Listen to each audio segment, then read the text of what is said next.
The media did their job by reporting on the horrific mosque attack last week in New Zealand where 50 were killed, but the ongoing mass slaughter of Christians across the globe simply does not fit the liberal media narrative. Over 300 Nigerian Christians were slain since last month, and the media remains silent. The numbers are next.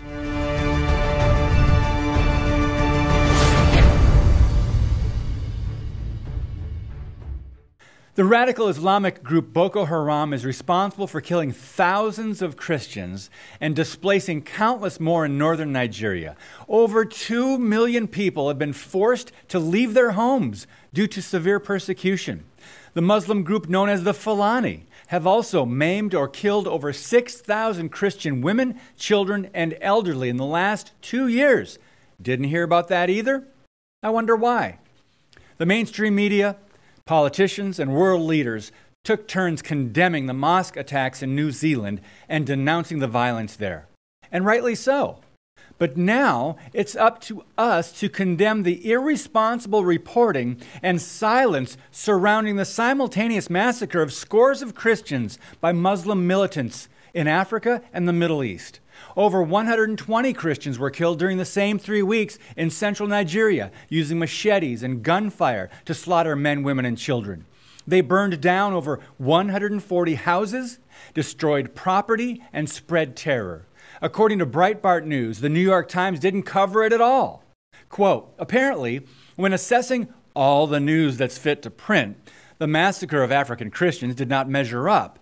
The same can be said for the Washington Post, the Chicago Tribune, the Detroit Free Press, the LA Times, and every other major paper in the United States. The news shows from the 3 major television channels did not mention the story, nor did CNN or MSNBC. Surprise, surprise. There are several possible reasons for media silence, but none of them can be justified. Since it happens so often, Muslims killing Christians wouldn't draw the viewers.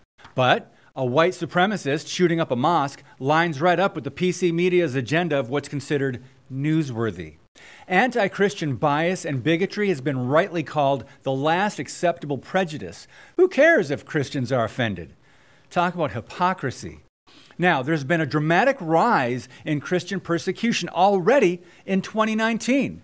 And we are just a few judicial appointments and elections away from it happening right here in America. According to Open Doors, 7 of the top 10 World Watch List countries are Islamic, where the violence and murder is carried out by Muslims. Now, it's true that they are also killing other Muslims, but Christians are by far the ones who are clearly the most persecuted religious group in the world. Hands down.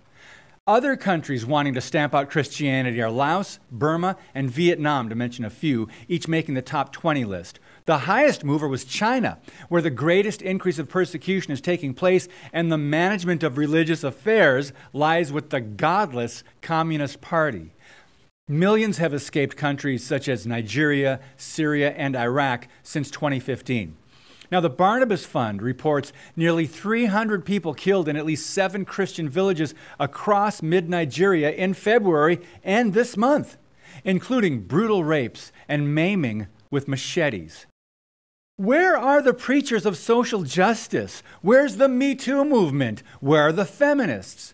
Women and girls are on the front line of this violence. Not only are they deemed less valuable or unimportant, but hostility and persecution is due to their minority status.